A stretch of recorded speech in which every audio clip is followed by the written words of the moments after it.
With the release of the 2024 Players Handbook for Dungeons & Dragons, now is a great time to look back at the 50-year history of this classic D&D rulebook, and we're going to do that today on Daddy Rolled a 1.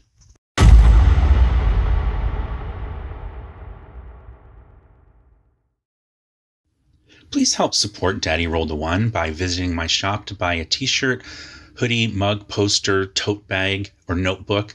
I have a bunch of new designs, including the new D10 and D12 patent designs to join the patent designs for the D4, D8, and D20 that I already had. So please head over to the shop. There's a link in the show notes below, and thank you so much for your support. Hello there, and welcome back. I'm Martin, and this is another video in my series on the history of early tabletop role-playing games, including Dungeons & Dragons.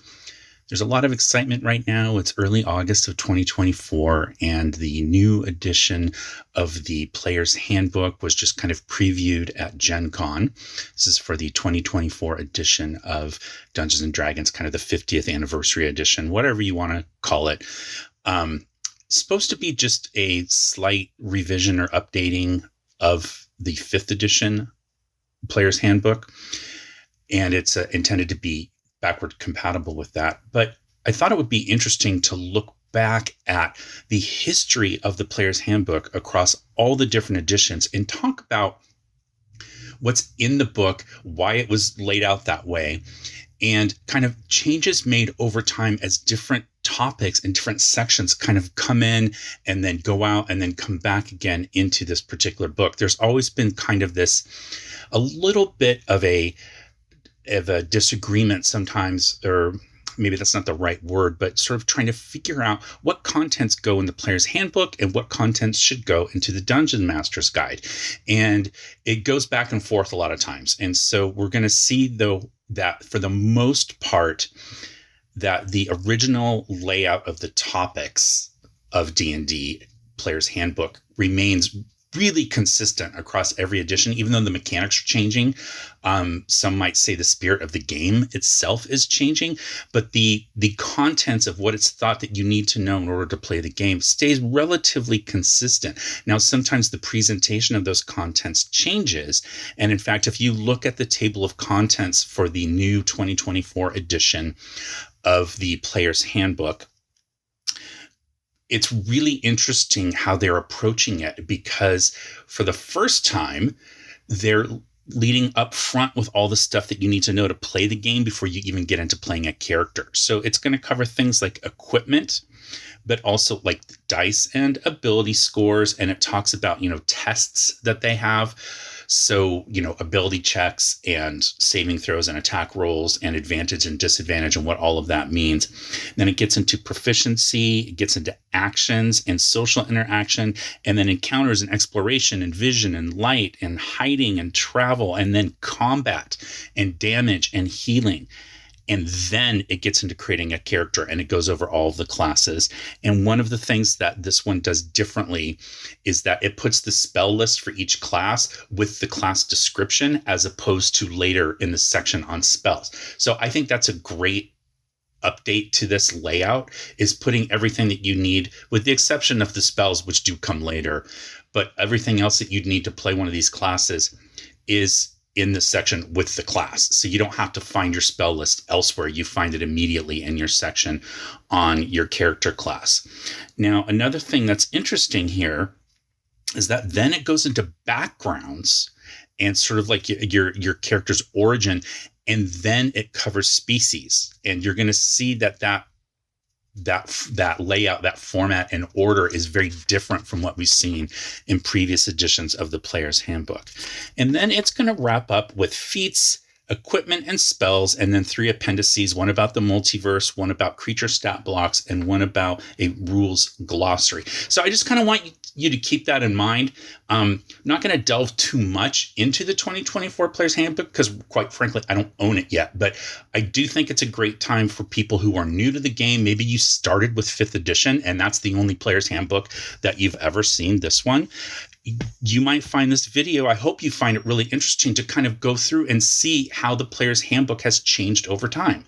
And I think that the way that we need to start out with it is looking at the original 3 books for Dungeons and Dragons. So they would have come in a box like this. And, I mention this all the time, but originally it had like a faux wood grain kind of paper wrapped box. This is a later printing of this, and you can even see it says original collector's edition. So, but it would have had these 3 books inside. Men and Magic, Monsters and Treasure, and then Underworld and Wilderness Adventures. Now, there is no Player's Handbook in here, but it doesn't take a genius to figure out that these 3 books are setting the stage, the prototype for what are going to become the core rule books in future editions of Dungeons and Dragons. So roughly what you're looking at here is the Player's Handbook, Men and Magic, the Monster Manual, and part of the Dungeon Master's Guide, and then the Dungeon Master's Guide, Underworld and Wilderness Adventures. Now, the contents for these don't necessarily always align to the future publications of the Player's Handbook, Monster Manual, and Dungeon Master's Guide, but it's very, very close. So they're setting the stage here for who needs to know what and where you would look for that information. The one thing I will point out, and then we're going to jump right into Men and Magic and look at its layout and its contents, but I do want to point out this bit here about treasure. Why is the treasure in the Monsters book? There's a few reasons for that. One, if there was no treasure in this book, then this book would have been much longer. If you'd moved this over here, and this would have been much shorter. They want to have them all roughly the same length, as you can see, and they are. Okay, but the real big reason, though, is from the standpoint of how the game mechanics work. In early editions of Dungeons and Dragons, the vast majority of your experience points as a player character came not from slaying monsters, but from acquiring treasure. And so you could acquire treasure in a number of different ways. One could be that you did kill the monster. You hunted it down and killed it and then took its treasure. However, that was often not the best choice. And a lot of times you would try to completely avoid combat, because in early editions of the game, a first level character might have 1 hit point. And so combat was the last thing you wanted to do, because you didn't want to expend your 1 hit point, die, and have to make a new character. And so a lot of times what you would do is you would have, you would parlay, you would roll on your monster reaction roll table and see if you could convince the monsters not to attack you or to leave. Maybe you use trickery or deception. Some people lead them on a chase while others go in. You wait till they're asleep. You go in and take their treasure. So a lot of times you would take the treasure without necessarily interacting with the monster, or at least not fighting the monster.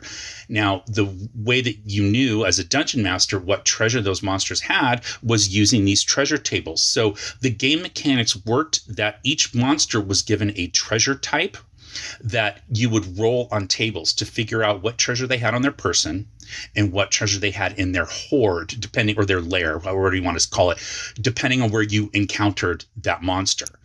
And so you didn't decide that you were going to have, magic weapons and tons of gems and jewels and all that kind of stuff. As a dungeon master, you rolled on tables, and it showed you, like, on a percentage basis, what kind of treasure you were going to find in those particular areas. Okay. So it was all based on that. And that's how your characters would go in and take this treasure. And then the value of that treasure went toward their experience points.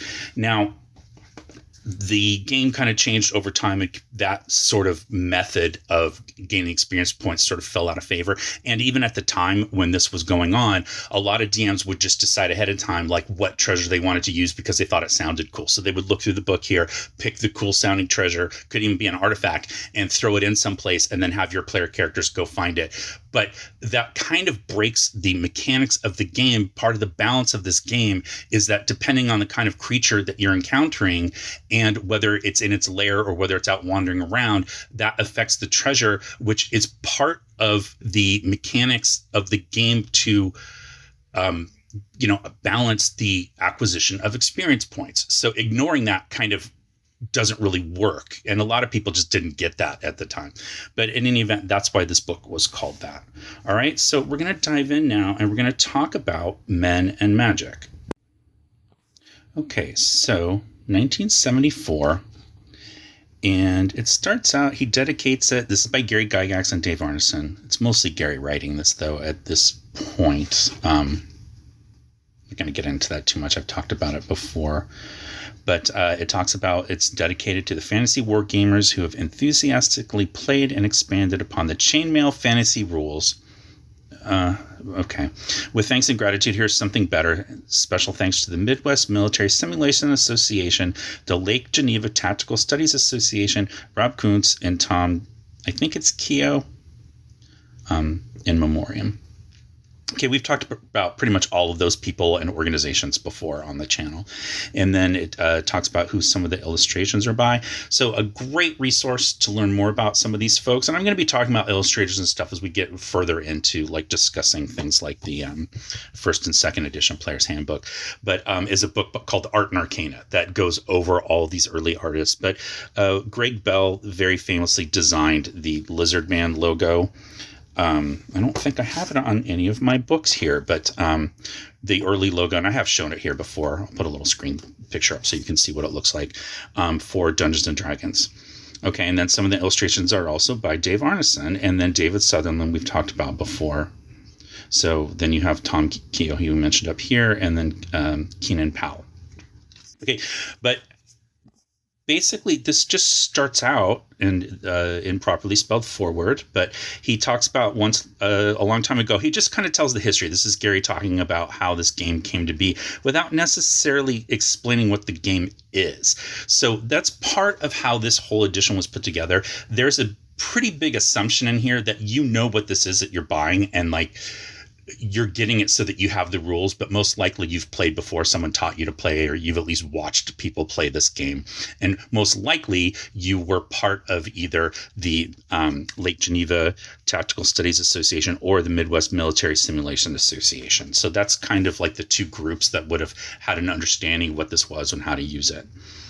Okay, so talks about making a campaign, and then he does go through and tell you what's going to be in this particular book. And he says, like, a quick glance at the equipment section. So that's something that we're going to see repeated time and again in a lot, not every, but a lot of the editions of the Player's Handbook, is what kind of equipment that you're going to need. And then he basically says it's really what you need is imagination and time.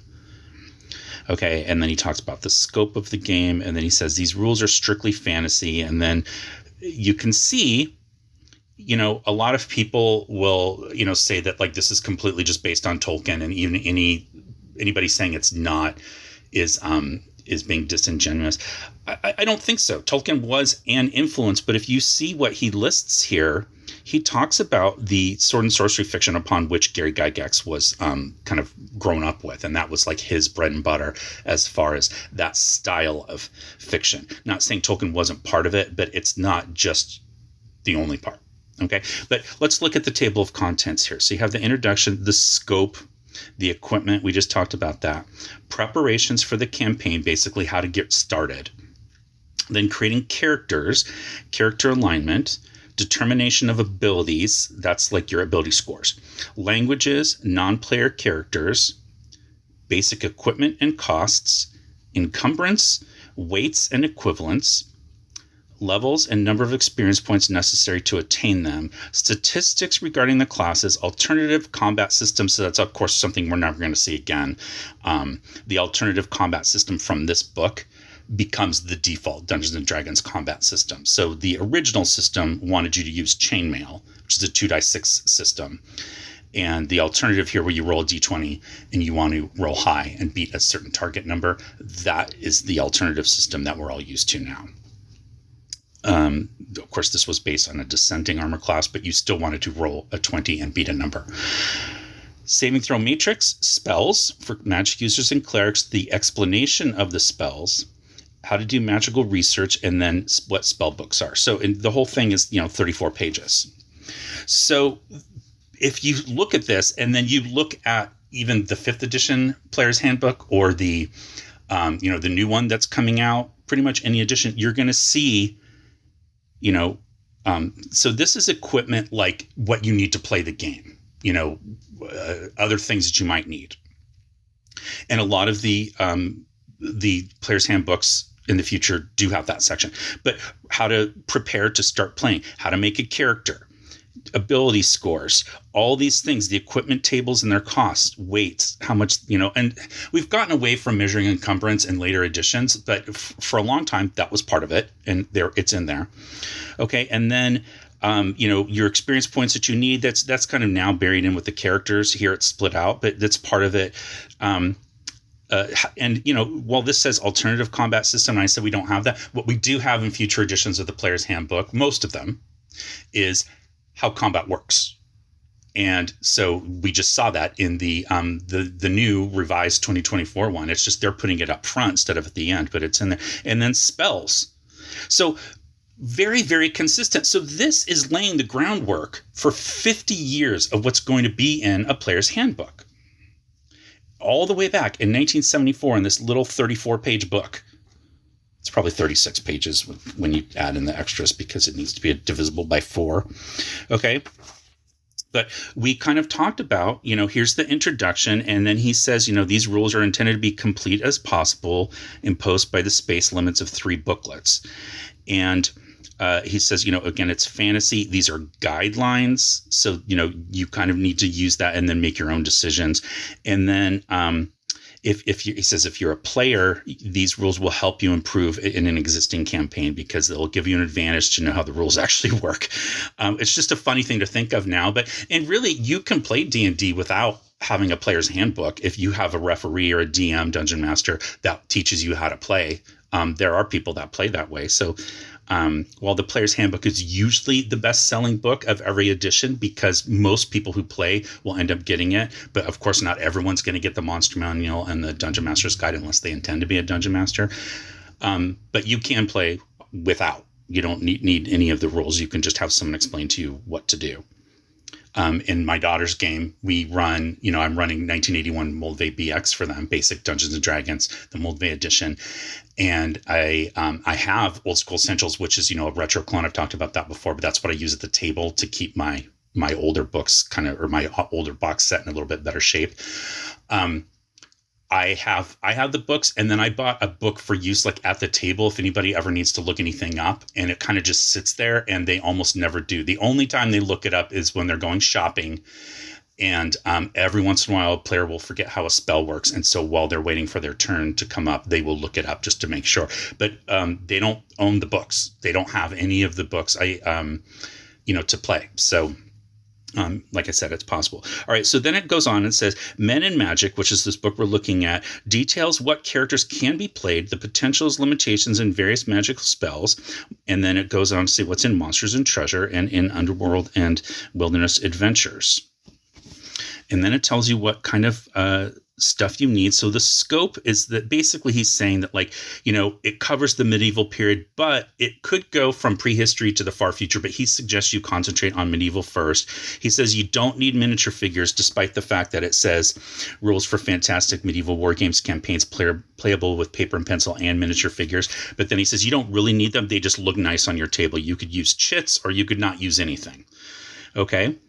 And then he talks about what you need, the number of players. I know a lot of people will think this is really funny, but it says at least 1 referee and from 4 to 50 players can be handled in a single campaign. But the referee to player ratio should be about 1 referee to about 20 players. So I have mentioned this briefly before, but if you're new to the channel and you haven't seen this and, you're a 5e player or, even if you got into a 3rd edition, the idea of having 20 players and 1 referee or 1 dungeon master might sound crazy to you. The idea was you had different groups of players that adventured at different times. So those 20 players weren't all playing at the same time. They weren't playing concurrently. They were playing consecutively. And so the idea was you'd have a group of players kind of almost competing with another group to see who found the treasure first, because once that group took it, it's gone. And so players would want to play more often, as often as they could, because they didn't want to risk another group of players going in and taking all the good stuff before they got there. So that was a lot of how players played back then. It was a little bit more competitive because it was, your groups were working in tandem as a unit, but they were competing with other groups. And then he says you also need Dungeons and Dragons, the game. And then he says you have it, of course, because you're reading this book. Then you needed Outdoor Survival. This was for overland travel, and it was a completely separate game from a completely different game company, the Avalon Hill Game Company. So just kind of a funny thing. He's telling you when you start playing here that you need stuff from other companies. You can't just play with just this. And he says you need dice, and this box set didn't come with dice. So you needed to acquire some dice. And then you needed another set of rules, which was chainmail, and that was in order to run combat. And chainmail at this point is now published by TSR Hobbies, originally published by a company called Guidon Games. And then you needed some notebooks, graph paper, sheet protectors, 3 lined paper, 3 ring lined paper, drafting equipment, and colored pencils for your maps, scratch paper and pencils, imagination, a patient, referee, and players. And believe me, I'm not going to go through this level of detail in every one of these books. I'm just kind of reading some fun little bits out of this one because it's the oldest, it's the first. And, we're looking at the 50th anniversary and a new edition of the Players Handbook coming out. I think it's fun to kind of look back and see what's changed as far as like how people think about playing the game. Let's continue with looking at the next section here, which is on characters. And so, again, we have talked a little bit about this before, but when this book original version was published, there were only 3 character classes: fighting men, which eventually became called fighters; magic users, which was all encompassing. So in 5e, you have sorcerers, you have warlocks, and you have wizards. In this version of the game, all 3 of those would have been a magic user, and you would have just role played the differences. They would not be different mechanically. And then you had clerics. All right.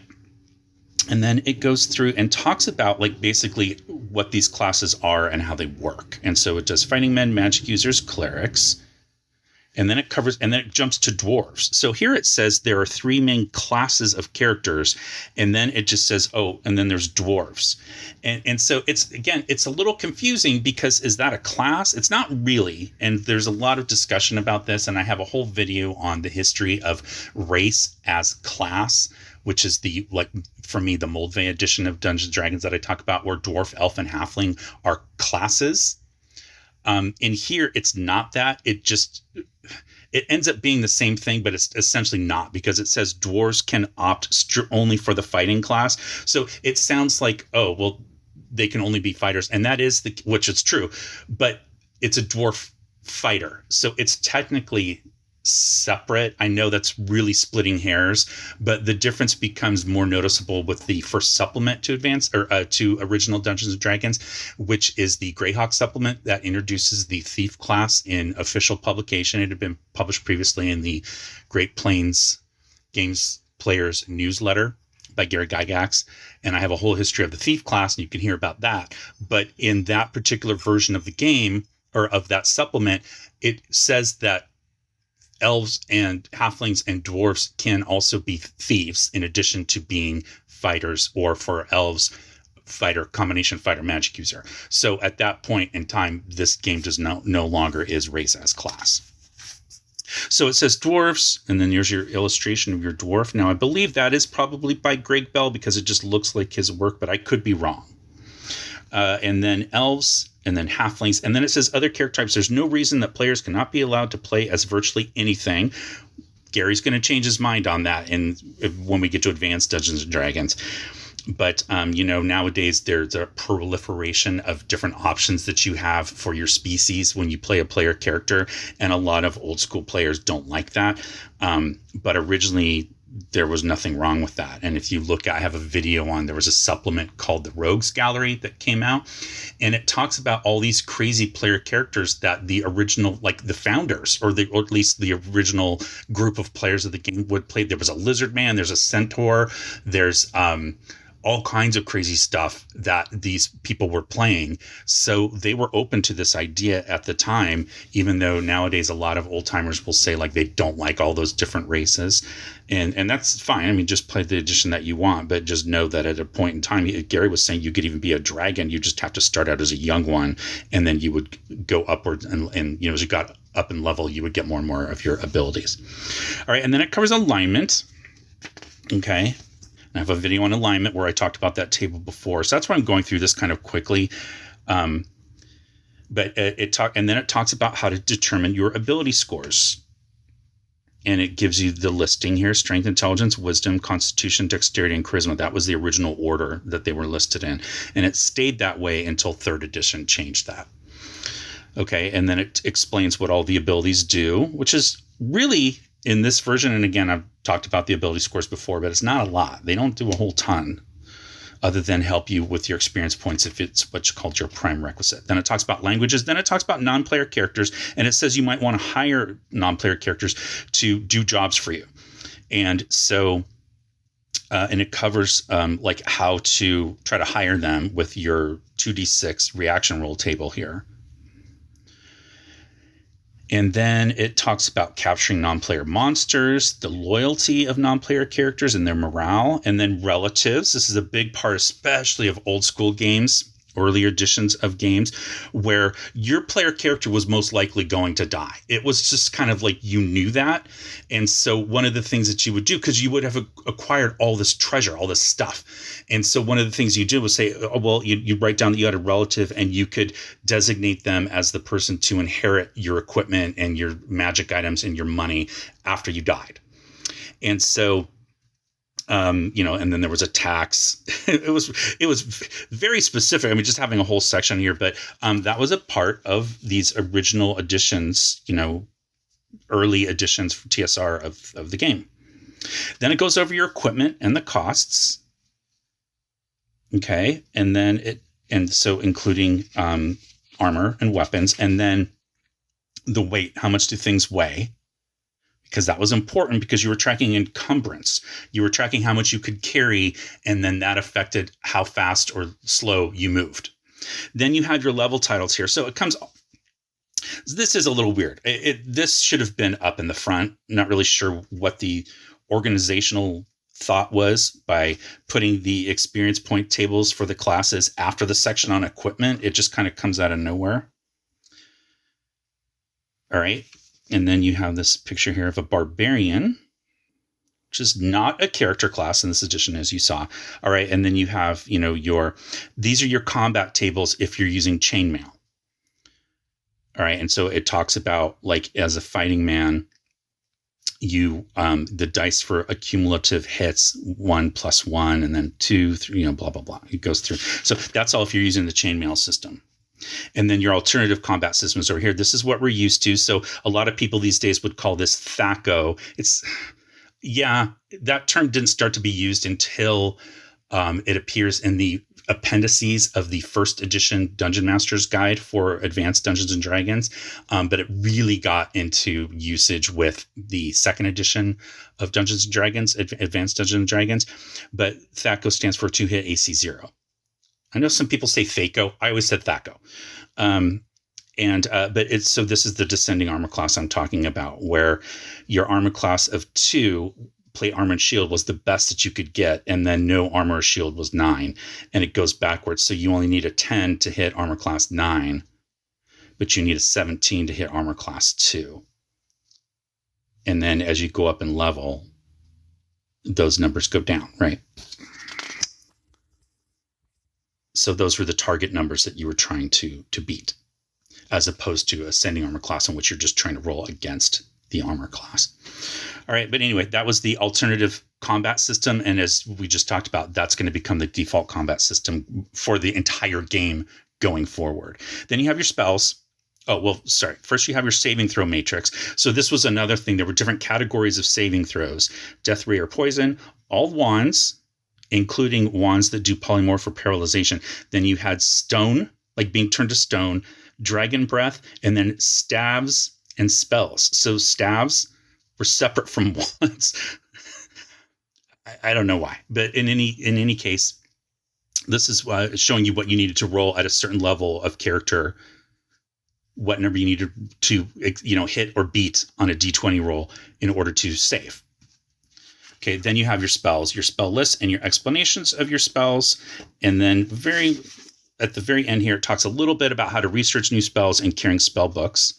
Some more artwork there. So just a couple funny ones here. That's an elf. Might look like a dwarf, but according to this, that's an elf. And then here's a goblin, which I also think looks like a dwarf. We've talked about that picture before. There's your orc, so not pig-faced. But some fun art, so I thought we would look at that. And then you have, of course, the other things that are out for the game. So again, this is the reason I wanted to talk about this. First, I think a lot of you probably haven't seen it if you're new to the game.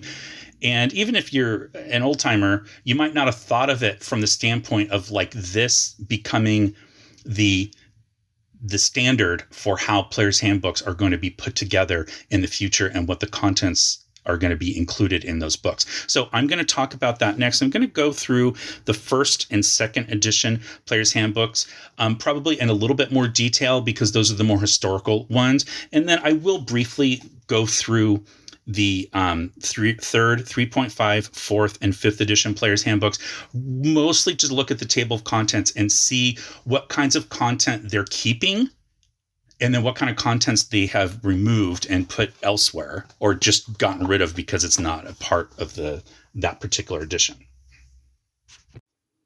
So I hope you liked that look at the Men in Magic book from original Dungeons and Dragons, and again, how it sort of set the stage for what we're going to see to come in all these other books here. And if you like that kind of historical content and overview of the game of Dungeons and Dragons, I would hope that you could please like this video and then please subscribe to my channel and hit the bell icon so you can be notified when I upload new content. And please share it with your friends that you think would be interested. Maybe they don't know anything about this kind of history. I have a ton of history videos on my channel, obviously, and there's a lot to dig into here. So I hope that you can share that with your friends. Thanks. All right, so let's jump to 1978. So this is the Player's Handbook for Advanced Dungeons and Dragons. So 4 years after the release of original Dungeons and Dragons, we have this new game called Advanced. Now, I have talked a little bit about this before, but there's this interesting point in time where for a while you have 3 concurrent editions of Dungeons and Dragons. You had original Dungeons and Dragons, published in 1974 and still being published, was published up into the 80s. Then you have the Holmes Basic Edition of Dungeons and Dragons, the basic set, which covers only levels 1 through 3 and was intended to be like a cleaned up version of original Dungeons and Dragons, but it does create some new or different rules that don't always match what was in original Dungeons and Dragons. And so most people these days consider that to be a separate edition. So that's published in 1977. And then you have Advanced D&D, which starts in 1977 with the Monster Manual. And then a year later, you have the release of the Player's Handbook. And a year after that, you have the release of the Dungeon Master's Guide. So for those of you, again, if you're a new player to the game or you're someone who's interested in this new edition that's coming out with the 2024 edition, you know that the books are not being released together. They're being released consecutively. The Player's Handbook is going to come first, and then the Monster Man and Dungeon Master's Guide are going to come later.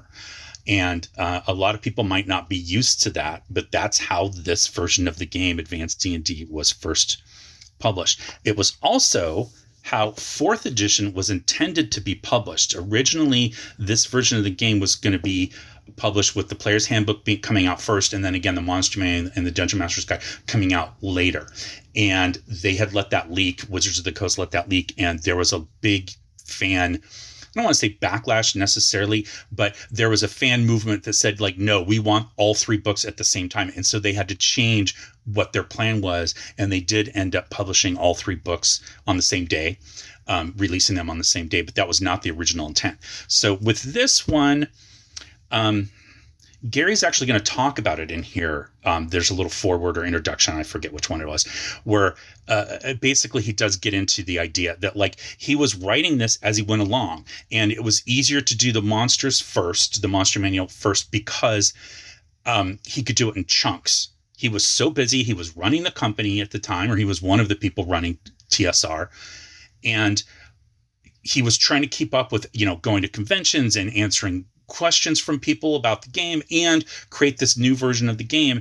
And because of the amount of work that he had, he felt doing the Monster Manual first was easier because he could write like a section of monsters, but he didn't have to necessarily refer back to that when he was writing new stuff. Whereas writing the rules for playing the game, you're constantly going through and editing you think of a new idea, and then you have to go back and change it. So it takes much longer. So that was why he describes how the game came out in 3 separate parts. I think that, had he chosen to release all of them at the same time, it would have been years after, I mean, I guess 1979 at the very earliest, because that's when the Dungeon Master's Guide is released, if they'd released all 3 books at the same time. But Gary wanted to jump on it and capitalize on the popularity of the game. And also, we've talked before how he wanted to create what he considered to be a new game so that he didn't have to pay royalties to Dave Arneson. We've talked about that.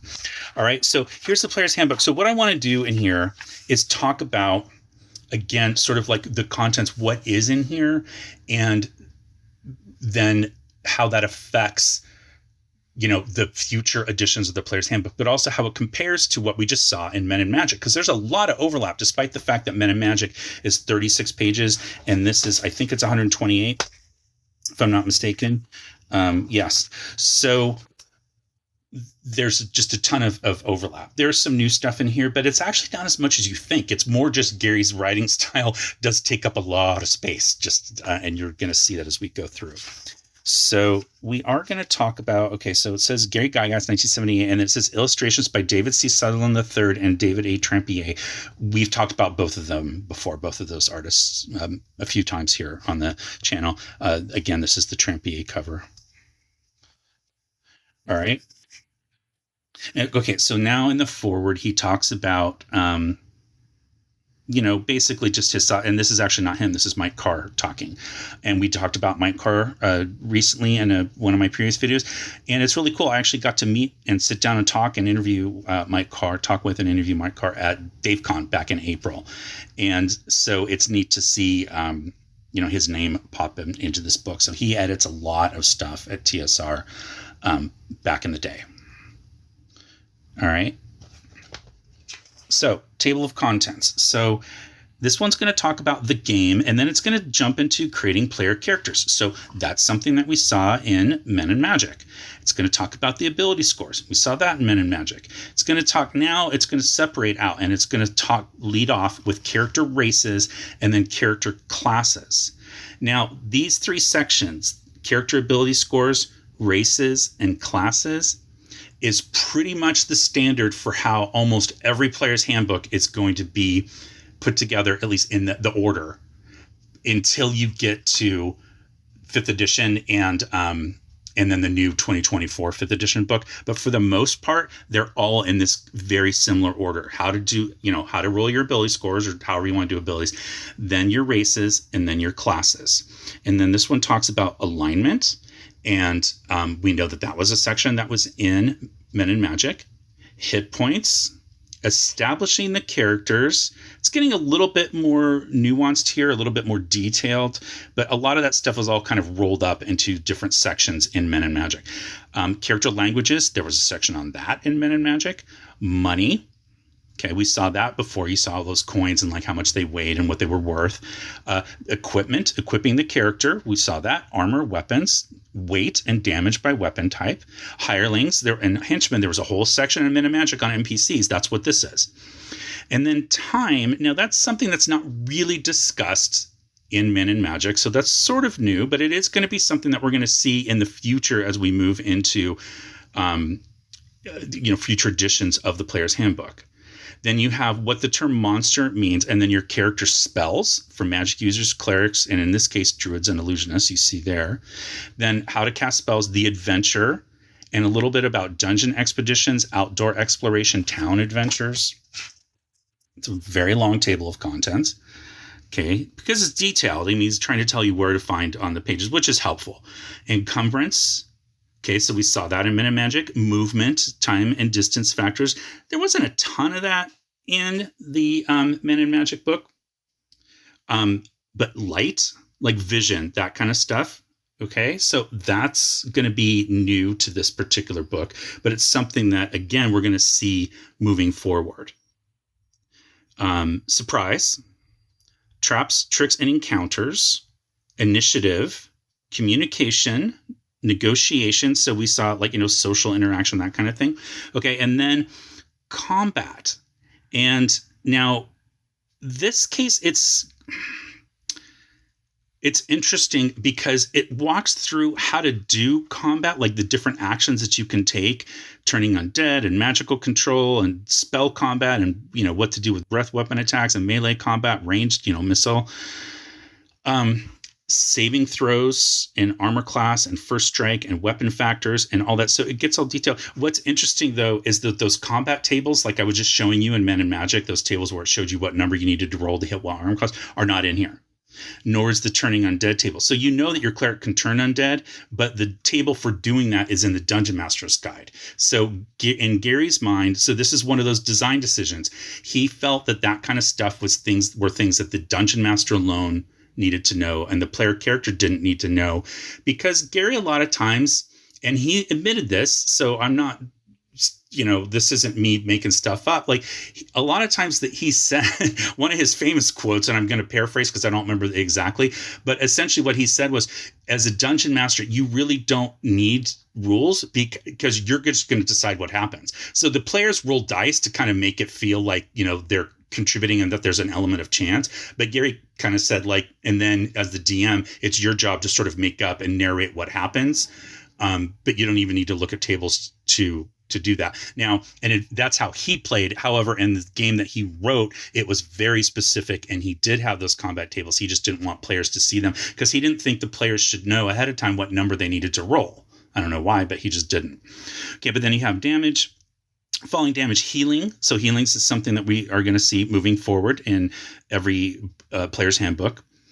Obedience, morale. We saw morale. Now, mapping is a new one. That was not in Men in Magic. And a lot of this stuff isn't. This section here, like on light and traps, tricks, and encounters and initiative and all that kind of stuff was not in Men in Magic.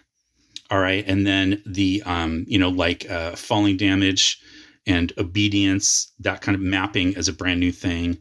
And then you have experience, and then poison, a new section, and then kind of like successful adventures, like tips and stuff. And then appendices. So this is another thing that we're going to see moving forward with players' handbooks. They're going to have appendices.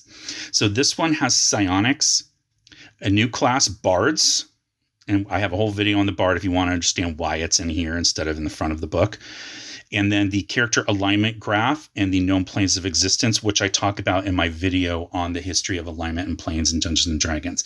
It talks a little bit about ethereal, astral travel and combat, and then suggested agreements for the division of treasure. So that's our table of contents. But as you can see, again, there's just a lot of overlap. And not overlap in a bad way, but we're seeing that those original design choices that Gary made in the Men in Magic book have influenced the way that this book was put together. So, there's some differences here and there, but the large majority of it is the same. And it makes sense because this is, the intent is that this is what you need to know to play a player character. So then he writes a preface, and this is where he gets into talking about why he wrote their monster manual first. And it's pretty long. So he goes through and talks about, needing uniformity from campaign to campaign. So this was partly not his excuse, his justification for creating a new edition of Dungeons and Dragons that he called Advanced Dungeons and Dragons and claimed it was a completely new and different game. And it's because he wanted this sense of uniformity, because what he found was that because the rules from original Dungeons and Dragons were so loose and flexible, people were playing it very, very differently, to the point where it was almost like everybody was playing a completely separate game from everybody else. And that's very hard to judge at tournaments. And so, he uses that partly as justification for creating this new system that was supposed to be complete, not have any holes, not have any room for needing to make rulings on the fly, because everything that you would need to know would be in these 3 books. That was the idea. I don't think it necessarily was executed that way, but that was the intent behind it. All right, so he goes through, but this is, I'm just going to read this because I think that it's an important part of the design philosophy of not just Advanced Dungeons & Dragons, but the game in general.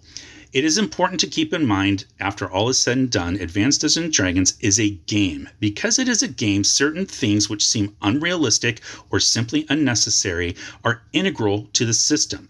Classes have restrictions in order to give a varied and unique approach to each class when they play, as well as to provide game balance. Races are giving advantages or limits mainly because the whole character of the game world would be drastically altered if it were otherwise. Everything in the Advanced Dungeons and Dragons system has purpose. Most of what is found herein is essential to the campaign, and those sections which are not, such as the subclasses of character sign-ups or similar material, are clearly labeled as optional for inclusion. So, a couple things to unpack there. The first one, this idea of realism. So I have been talking about this a lot lately on the channel, but it was a huge deal back in the 70s where people, as well, it still is today, but where people, there's certain rules that either they just don't understand why it was built that way. And one of the most egregious examples of that is the descending armor class.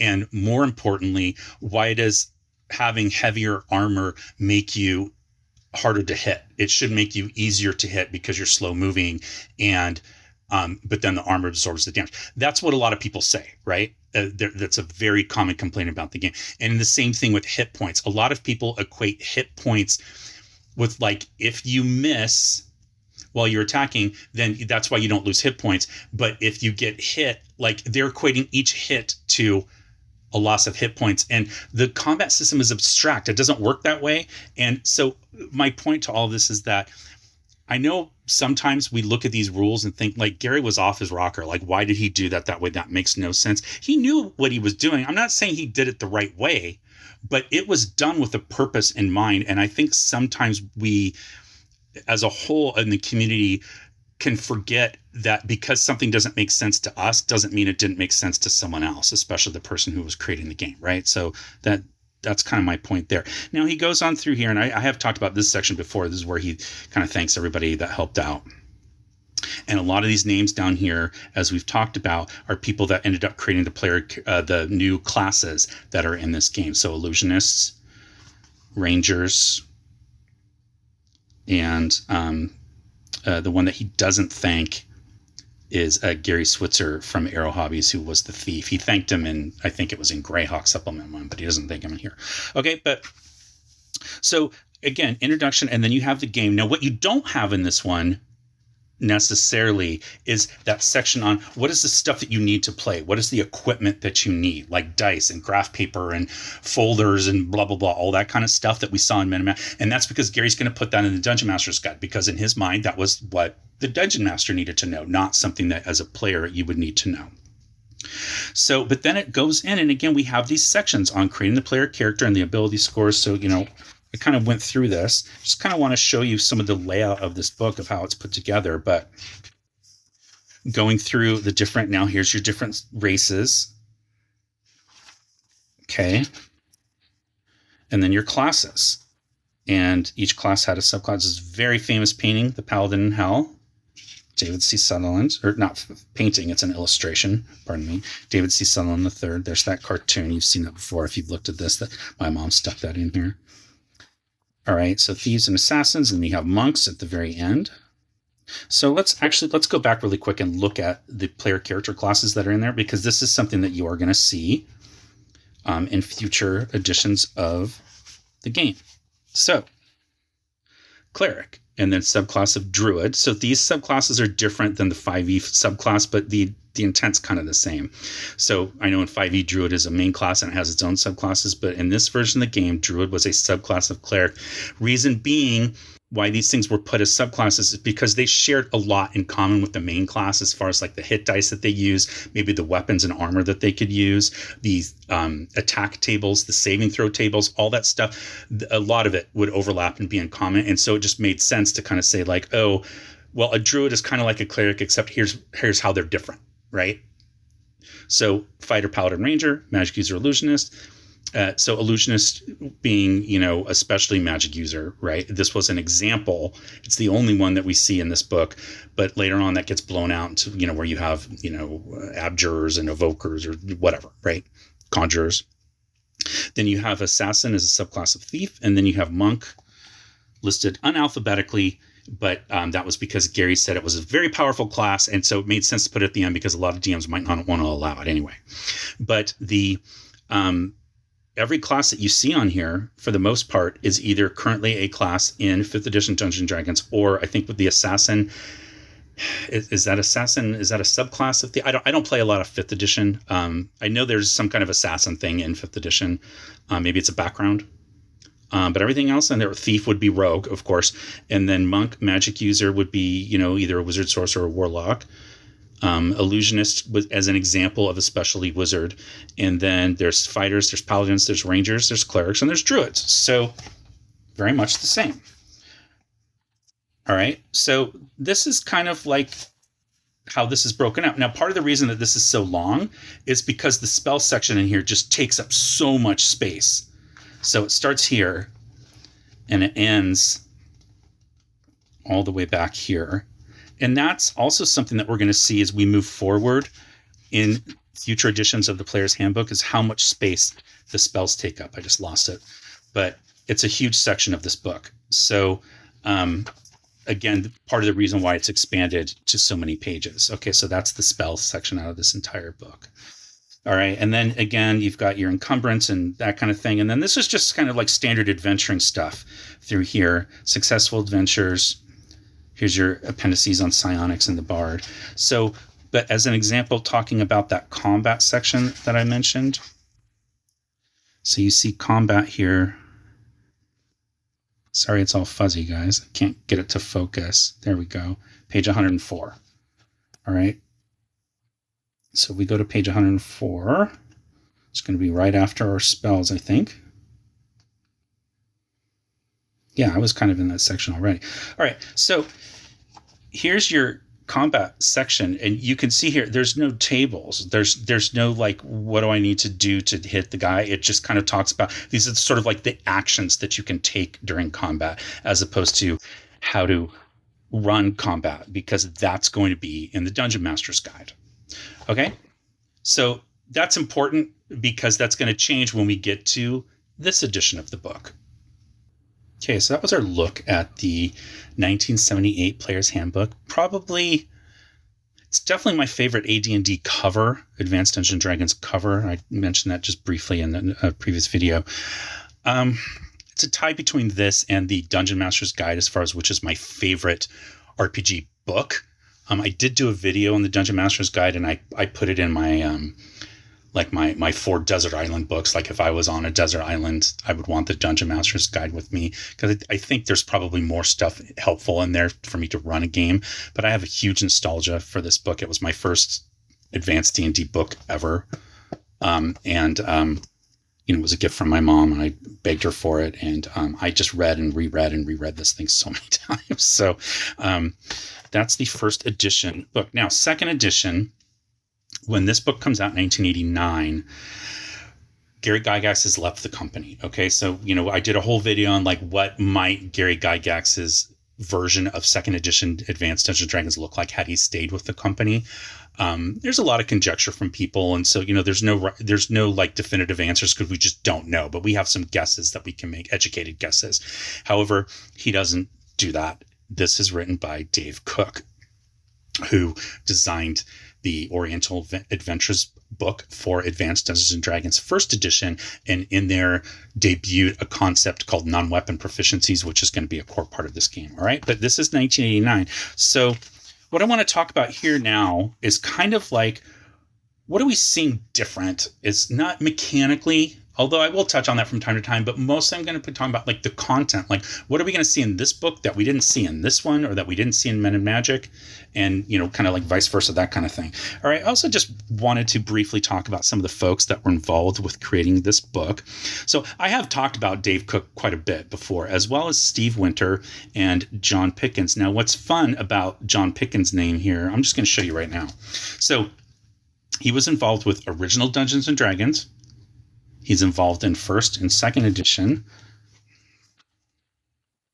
This is the third edition book, and we're going to see his name listed here. John Pickens. All right, so I thought that was kind of cool. And you also have I'll talk a little bit about the artists here. We've talked about Mike Brolt before, just recently. Okay, so just going to skip. So Jeff Easley does the cover for this, and that's coming off of him doing all of the Orange Spine covers for first edition Advanced Dungeons & Dragons. So he did all those. And so he comes off of that job and ends up doing all the cover designs for the core books for second edition Advanced Dungeons & Dragons. All right. And okay, so just a few people here, because Jeff Easley's really, really well known, but I want to talk about some of these other folks. So Douglas Chaffee, famous science fiction and fantasy artist, actually got his work working for like he's done work for NASA and for the U.S. military, and then he ends up doing quite a bit of work and in the gaming field with TSR and some other companies, and then he eventually his work is like showcased at like the Smithsonian. Like I say, he did work for NASA. I think at least one of his works is in the White House. So kind of cool that he also has ties to like our small little gaming community. All right, Larry Elmore is kind of like one of the big four of like the second wave of artists from TSR. So, you had the first ones like David Trampier, Sutherland, like those folks. Those are just the two that popped into mind. There was more. Errol Otis is kind of like a crossover because he's there for a while. But then you had this like group of folks that came in, and it was Larry Elmore and Jeff Easley and Clyde Caldwell and Keith Parkinson. And those were kind of like the four. Sometimes people call them like the four horsemen of artists. And so, I feel like a lot of people know them already. But Craig Farley, also known as A.C. Farley. So, again, a very prolific fantasy and science fiction artist, has done work in the video game field later in his career. But early on, he did a lot of game design work, also for like Game Designers Workshop. And I forget the other company, just the name just flew out of my head, but, obviously for TSR as well. And maybe, I don't know if it's most famous. I'd say it's probably most famously, he worked for the comic book company that published Teenage Mutant Ninja Turtles. So he's very, very well known in the TMNT community as being, an artist. John and Laura Lakey are a husband and wife team. They both illustrate separately, but most of their body of work is done together. They did a lot of work in the late 80s through mid 90s TSR era for a lot of different products, a lot of cover work for different books that were published during that time that they worked on together, some very famous ones. So Eric Olson has a very large body of work that he did in the kind of the fantasy area. He also worked a ton at different like movie studios and other companies besides that. So his like Walt Disney Studios and Universal and Paramount and like all that kind of stuff. So, very famous within the art community. Jack Pennington, I couldn't find a ton about him as much, but I think probably his most famous work for TSR was the cover to DLE3, Dragonlance module DLE3, which is called Dragon's Keep.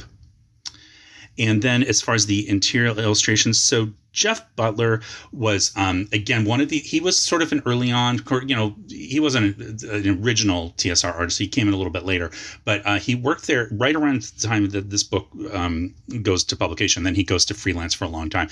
But very much had like a comic book style of art, which was really in his wheelhouse. He did a lot of work on like the Marvel Superheroes role-playing game. I have a whole video about that game. And a lot of the illustration work that they didn't get directly from Marvel was done by Jeff Butler because that was sort of his style. And it's a really good match. And so he did a lot of like kind of that mid to late 80s time period. At TSR, I have a ton of Dragon magazines with art by him. And then Jean E. Martin. So she unfortunately passed away back in 2005, but very well known for sort of like her Egyptian kind of style of paintings. But a ton of work in the game design community. So Steve Jackson Games she worked with, and obviously TSR. And she's got a really cool website that people are like keeping her memory alive. So, definitely check her out. And the reason I talk about these, again, is, people concentrate and focus so much on like, Gary Gygax and like the big guns, right? Arneson. But these books and this game is a collection of a lot of people's time and effort. And it's really important that we don't forget who they were and what they contributed to the hobby that we love. Okay, so Dave Cook writes this foreword to the second edition. And, Dave Cook says that he alone didn't write it, and he, thanks a bunch of people. And, this was a big deal. This was a huge deal, as you can imagine, for someone like, this is the first edition of Dungeons and Dragons. Now, I'm not counting like the basic stuff that were edited by Holmes, Mulvey, Mincer. Those had come out before this, but this is really a redesigning of the game that was like Gary's baby. Advanced Dungeons and Dragons was really Gary's, I don't want to say it was his sole creation, but he was the heart and soul behind that edition. And he's left the company. You have this other person that's being put in charge of like putting this out. And so I'm sure there was a ton of pressure. And so he kind of just talks a little bit about that in here and how excited he is that it's coming out. And, he said, one of the things that happened is he's describing some rules changes when he's talking to people. People will say like, oh, we've been doing that for years. And that's what he kind of wanted this edition to be. It's sort of a collection of the best of what people have been doing already anyway, and putting it all in one place so that people had access to that.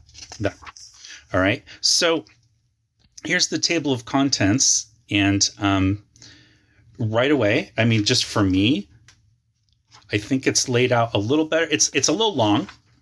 I would have preferred if they fit it all on 2 pages, but it is nice that you can kind of see most of what's going to be in here on this 2-page spread. But it gets into, again, like, why is there a second edition and that kind of thing, learning the game, a note about pronouns. So they talk about like, him and her and when they go back and forth, when they use that, creating a character. But this one, again, it follows that same format. Ability scores, player character races, player character classes, alignment. Now, this is new proficiencies. That's skills, right? But then money and equipment, magic, experience, how to gain it, and then combat. Now, this does have the combat tables in that. So that's the big change in this one. The combat goes back. Remember, it was in Men in Magic. Gary took it out in the first edition Players Handbook, but it's put back here, and that was a huge deal at the time. A lot of people didn't like that the combat tables were not in the Players Handbook. There were a lot of complaints about that. And there's a lot of thought and design philosophy moving forward, starting with second edition, that really you should be able to play the game using only the Player's Handbook because it has all the rules, and that the Dungeon Master's Guide should really be more like advice, but not rules for how to run. And that's not always successful, but that was sort of the intent. But in this section on combat, we also have things like falling damage and poison and healing. All things that we've seen before in the first edition Player's Handbook. Okay, then it goes over treasure and treasure types. So that's a new part of this particular book. It's not particularly long. It's not detailed, but it talks a little bit about that. And then encounters and sort of like how to run an encounter, surprise roll, effects of surprise, encounter distance, that kind of stuff. Then NPCs, again, something that we've seen before, starting all the way back in Men in Magic. So that's coming through even into second edition. And as different as this looks, like when you look at this book and how it's laid out versus comparing it to this book, you might not necessarily think right away that like these are really trying to convey the same information for the same kind of stuff. So I just think that's very interesting. Okay, and then you have time and movement, vision and light, time and movement. Again, all things that we've seen covered in previous, sometimes in Men in Magic, sometimes in the first edition Players Handbook, sometimes both. Okay, and then your appendices. So that's the next page here. Spell lists, notes on spells, wizard spells, priest spells. So in this particular version of the game, They grouped all the character classes into kind of one of four main overarching classes, which is really no different than how we think of them today. People think of like tanks and control characters and healing characters, or, that kind of thing, support, buff characters, whatever you want to call them. This one was still more steeped in like the original kind of language. So you had your warriors, and that included your fighters, rangers, and paladins. And then you had your wizards, which included mages and also specialty wizards. Then you had your priests, which included clerics and druids. And a druid was an example of what a specialty priest might look at. And then they're going to blow that out later in a book called the Complete Priest Handbook. And then you had your rogues. So the first time that you see the use of the term rogue in Dungeons and Dragons is in this book. However, it's not a class, it's a classification. It's an overarching description of both thieves and assassins. Well, actually, assassins aren't in this. In this case, it was thieves and bards. But the idea was, if you had another class that kind of did that kind of thing, it would fall under that classification of rogue. All right, now something that is very interesting in here, and I could have sworn there was one of these in first edition Advanced D&D, but then I went back and looked at it pretty carefully last night, and I didn't see it.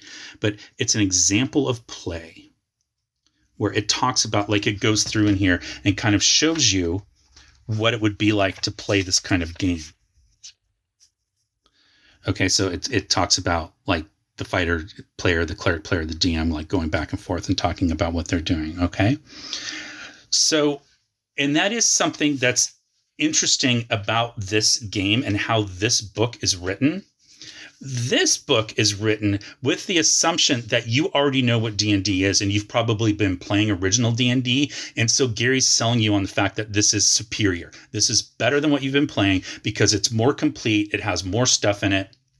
And it's intended to cover every rule situation that could come up so that as a DM, you don't have to, try to come up with the ruling, right? So, but the premise of this, the context is that you're not a first timer. You've come to this with some type of experience. This is written very much so that you can, like, even though he talks about like this being a second edition of a game that already exists, the fact that they open up with an example of play just shows you that they're trying to use this to appeal to a brand new player that maybe has never played one of these types of games before. All right. And then you have like, your glossary and what all these things mean, all these terms.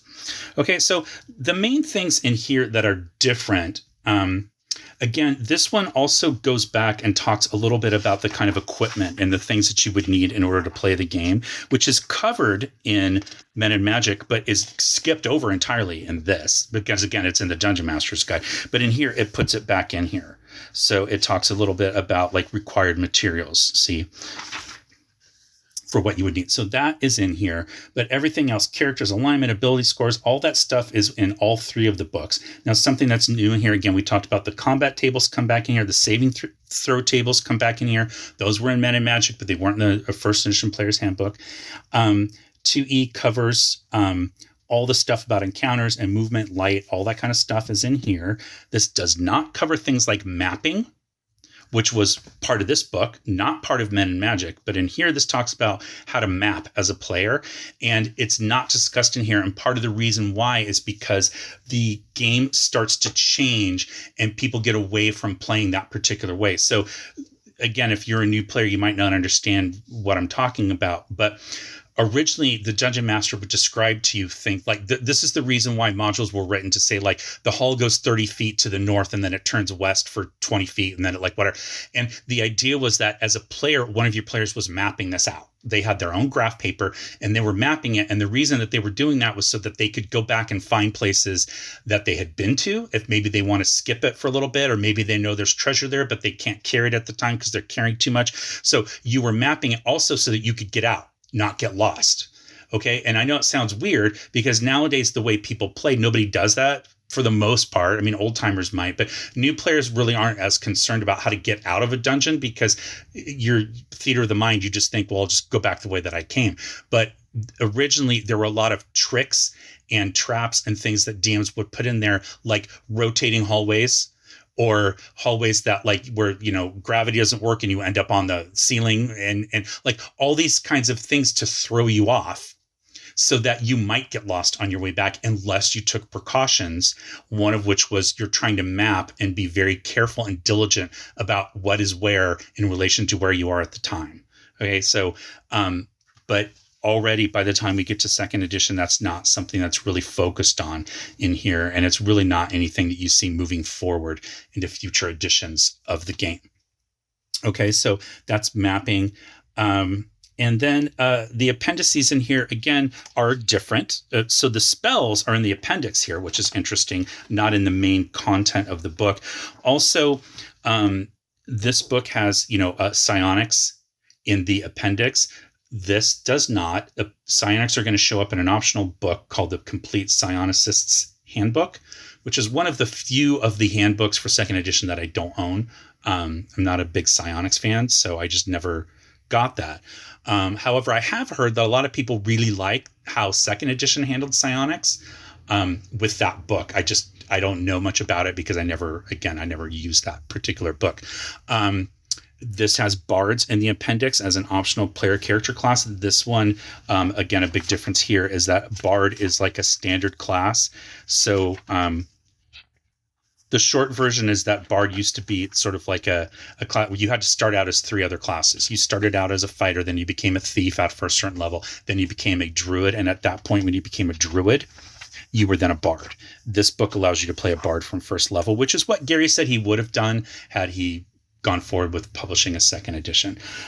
So the other appendices, this one again talks a little bit about the planes and like the astral plane and the ethereal plane and like the planes of alignment and all that kind of stuff. And that's not really covered in here at all. So that's the kind of stuff that you're going to see in other books. So you're starting to see these decisions of what kind of content are you going to put into this book. And I guess the thought was players don't need to really focus on the planes of existence at this stage.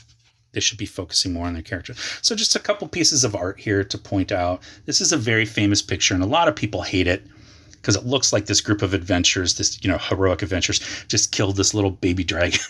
But a lot of people say no, that's that was a dangerous dragon, and that's fine, whatever. But it's still a cool painting, regardless of this subject matter. Now, one thing that you will notice a lot, and I just flipped to this a second ago, is the use of recycled art in second edition Dungeons and Dragons. So this was at a period of time where TSR was starting to have some issues. 1989, not so much, but they set the stage here with this picture with the art, because all this stuff is for the most part new, these kinds of designs and stuff. So this comes out of module S4, Lost Caverns of Sojkanth. This is actually Drelsna, I think is her name. But she's like a vampire. So, but they put her here on the picture of the description of the bard class, which I always thought was weird, but they've just completely recycled that piece of art. All right. So anyway, that's your second edition Advanced Dungeons and Dragons Players Handbook. So again, we can see very similar in format. There's some things again that don't necessarily jive, but for the most part, there's quite a bit of overlap between these two books. I'd say most significantly in here, other than the changes of the character classes, getting rid of assassins, getting rid of half-orcs, putting the bards in here, getting rid of monks. There's that. Other than those types of changes, the biggest change in this player's handbook versus this one is the optional proficiency system, non-weapon proficiencies, because this has nothing in the way of skills. And then the second part would be, again, the combat tables being in this book, not in the Dungeon Master's Guide. So we've jumped from 128 pages in the original first edition player's handbook to second edition, which goes up to over 250. So what is this, 254, I guess? 256. A lot of that is because of the index and stuff. But, more than 100 pages more that was in this book. All right. Now we're going to get to third edition. This is the first edition, not by TSR. This is Wizards of the Coast. This is 2000. I'm going to breeze through this super, super fast. Okay.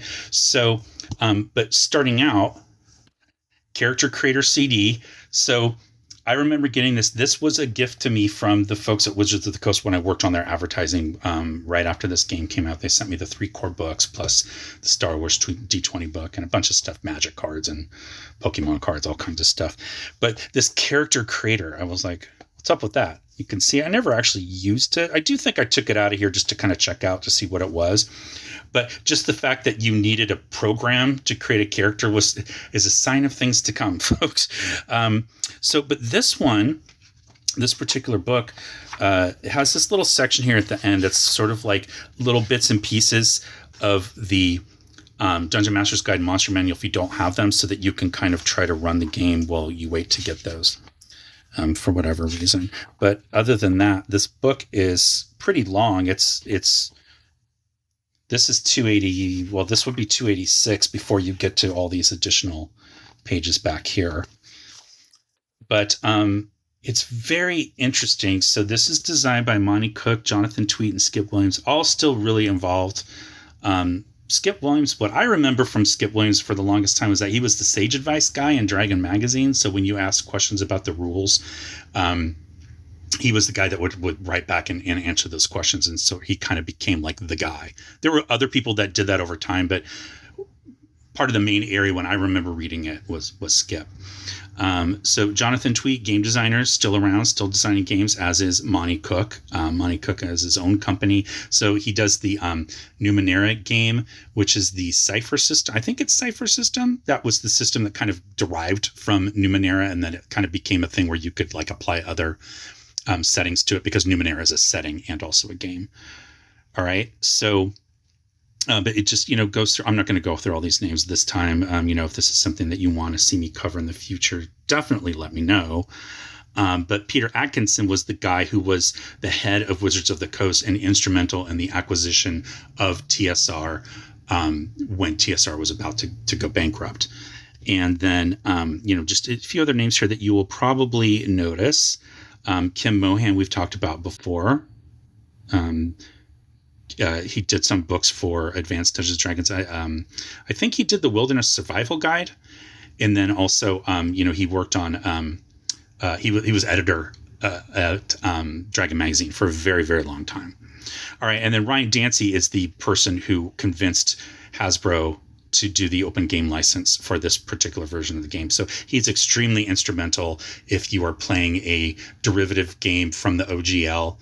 Even if it's in the you're using the Creative Commons ones now, that would not have happened had it not been for Ryan Dancy and the creation of the OGL. So he's probably the biggest influence in that.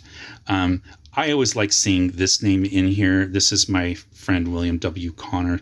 He's a Twitter friend. I met him on Twitter, but he's out of the game design business for the most part and does art now. But he was huge in second edition D&D and also in the sort of the BECMI Rules Cyclopedia area. He did some work on some of the Gazetteers. But he was like one of the Ravenloft guys. Like when you thought Ravenloft in second edition, you thought of William W. Connor. And he stumbled across my Twitter and started chatting with me. And I was just amazed that this guy would even give me the time of day because I'm a nobody. And he was super cool. And to the point where I was able to get him to be a judge for this year's one-page dungeon contest because I thought it would be cool to have like a former TSR employee working on that. But he was a TSR guy that ended up helping consult on third edition. All right, but let's look at the table of contents here. So what's really interesting is that this one starts out to basically help you create a character right away without even telling you what the game is. Like it just like this is the table of contents. And then you turn the page and it's like, here's how you create a character. So I think this was for the folks, again, who were already playing and know all the stuff about what is a role-playing game. And so they can just jump in. And on these 2 pages, they can make their character.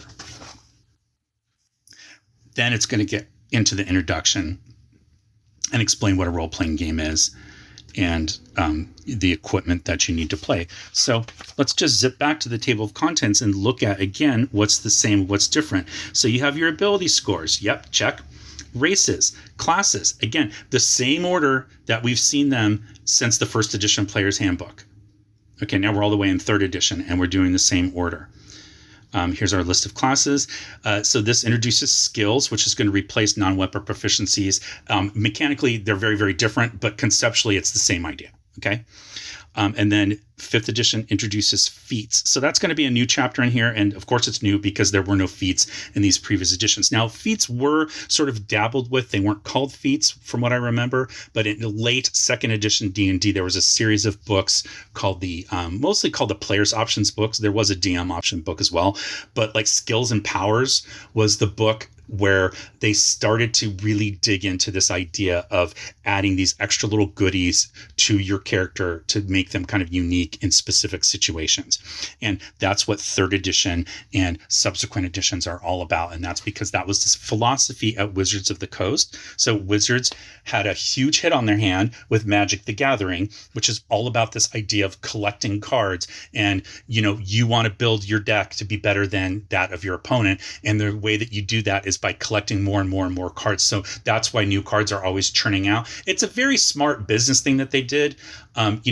Mathematically, the initial version of Magic the Gathering, it's all just statistics, right? It's the gorgeous art and the evocative writing of the description that make it as fun as it is, in addition to the mechanics of the gameplay. But one of the elements that they did that was, I thought, brilliant was making it an ongoing, evergreen, sustainable game by constantly coming up with new cards that break rules in certain situations so that you can do a thing that your opponent might not be prepared to deal with by mixing and matching cards and making sure that you have enough of those cards so that statistically you'll pull it out of your deck, right? So I know it's not a great explanation of that game, but that's kind of where I see it. And that's why you have feats in this game. This feats and these combinations of race, class, skill, feat, spell, prestige class, all that stuff, mixing all of those together so that your character does the one thing really, really awesomely and is always going to succeed at doing that thing. That is their answer to new cards in Magic the Gathering, because you're always going to be able to publish a new book and create a whole new suite of feats that do specific things in specific situations. That's why the feats in here are very broad in scope, I think. And then as you get deeper and deeper, they get very, very niche about the specific situation that you have to be in order to use that feat. But that's their answer to it, because that's their sort of game design philosophy behind how to keep selling books. All right. And people buy them up, So it was one of the things that put me off from this edition of the game. I played 3rd edition starting in May of 2001. I technically still have a campaign going that's around 19th or 20th level characters. We've taken a little bit of a hiatus. Well, it's been a while now of a hiatus. I would love to wrap that game up at a certain point. But one of the things that put me off was just the overwhelming number of options. And as a DM, it was my first time really DMing a long-term campaign. And I did not curtail the options like I should have, or I would have. Could I go back? And so because of that, I've procrastinated. But in any event, that is kind of a new thing in this book, but it still falls within character creation, right? Then you have equipment. Yep. Seen that before. Combat, how combat works, how to do it. Yep. Okay. So this is sticking with the idea that combat's going to be in the player book, not in the Dungeon Master's Guide. Okay. Then you have adventuring, carrying capacity. Yeah. Okay. That's like encumbrance, right? Movement, exploration, experience and levels, treasure. Seen all that before. Magic, spells, and then your appendices, because we always have to have appendices, right? So despite the fact that this book is mechanically, or this edition of the game is mechanically very different from these two are kind of cousins, I would say.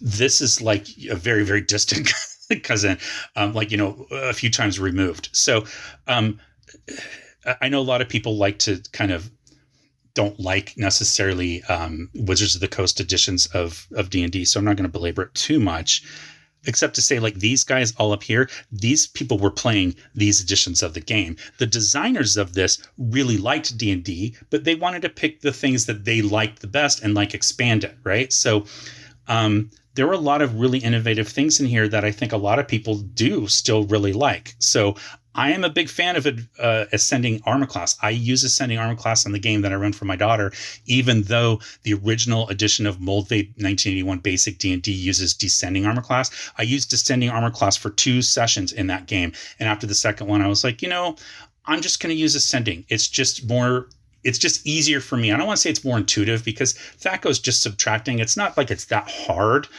but I was just so used to ascending because I'd been doing this for like over 20 years, either third or, a handful of fourth and fifth edition games. And so used to that it just made more sense to me. So I switched. So that's a big thing in here. These days I'm not as big a fan of having skills, but at the time I thought it was brilliant to have skills so that I knew exactly what I thought my character could do. You guys have heard me talk about skills before, so now I think it's more limiting than it is expanding, but that's a whole other video. All right. Then in 2003, we have the release of the Players Handbook for the 3.5 edition of the game. So to point this out once before, but this is the only edition where they specifically call it 3.5. Now, colloquially, we use terms like calling Advanced D&D post Unearthed Arcana the 1.5 edition, or second edition post the Players and DM's option books as like the 2.5 edition, or like the 4E Essentials line as being the 4.5 edition. Okay, so, but none of those were officially used terms. But this one was. I always thought that was really interesting that they did that. So this is basically cleaning up problems and errors and, things that they found from third edition and just trying to make it so that they were correcting those errors. However, it is longer. I mean, you can feel it in your hands. I know you can't tell that from the video, but now we're up to 320 pages in here. So much longer. Mine does not have a character creation CD, and I actually don't know if this one ever came with one. But for the most part, as far as like contents in this, it follows the other one. It doesn't really change anything. It just, adds detail, explains things better. So this really what this is, these are mechanical changes, not a change in layout or contents of this particular book. All right. So that's 3.5. Now, fourth edition was Wizards of the Coast's answer to what are they called? Massive multiplayer online role-playing games like World of Warcraft, right? So that's what fourth edition was designed. That was its design philosophy. I don't think they ever quite came out and said that, but it's very, very clear that they were looking to compete with people that had left tabletop role-playing games to play these online, so-called role-playing games. And they wanted that audience back. And so the principles of the mechanics behind this edition are about that. However, we're not going to, again, delve into the mechanics, but rather just talk about what's in the book, what's in the table of contents, how to play. What is a D&D game? So that's kind of your equivalent of like having an example of play, even though it doesn't have an example. It's kind of explaining what that is. But then this one, it still follows the same format, right? Making a character that starts with your ability scores, but that kind of gets explained after picking your class, your race, and your, so-called role, which is a part of this particular edition of the game. And then it has a character sheet. Okay, but then you have, but see here, ability scores, races, classes. Okay, and then you have your classes here. Now, this book does have a pretty big change in the kind of classes, as did the third and 3.5 editions of the games. So this brings back barbarians that were introduced in Unearthed Arcana in 1985. It brings monks back after they were taken out in the second edition of the game. And what else is it? A sorcerer is a new class that's in this where... it's essentially a wizard or a magic user, but spontaneous instead of preparing your spells ahead of time. I'm explaining. I know a lot of folks know that, but I know there's folks out there that don't know that like sorcerers haven't always been part of the game. So, those are kind of some of the big changes in classes here. And then that's, obviously repeated here in the 3.5, but this one completely changes the class list. So they get rid of druids, they get rid of monks, they get rid of sorcerers that were introduced here. They're already gone by the time you get here. So they keep the basic ones, cleric, fighter. Also has paladin and ranger, so very fighter heavy. Rogue.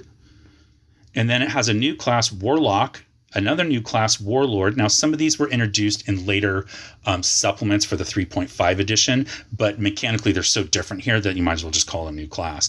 And then Wizard. So it really trims down the classes, and then all those other classes that were missing, they show up in future editions. They have like a Player's Handbook 2, a Player's Handbook 3, and that's where you bring back things like barbarians and bards and sorcerers and monks and all that kind of stuff. All right. But essentially that same order: ability scores, races, classes, and then you have skills, feats. So that's similar to what you saw in the third and 3.5 edition. Then you have equipment and carrying capacity and currency, adventuring gear. Sorry, it's currency, not carrying capacity. And then you have adventuring and rewards and exploration, rest and recovering. That's kind of like healing, right?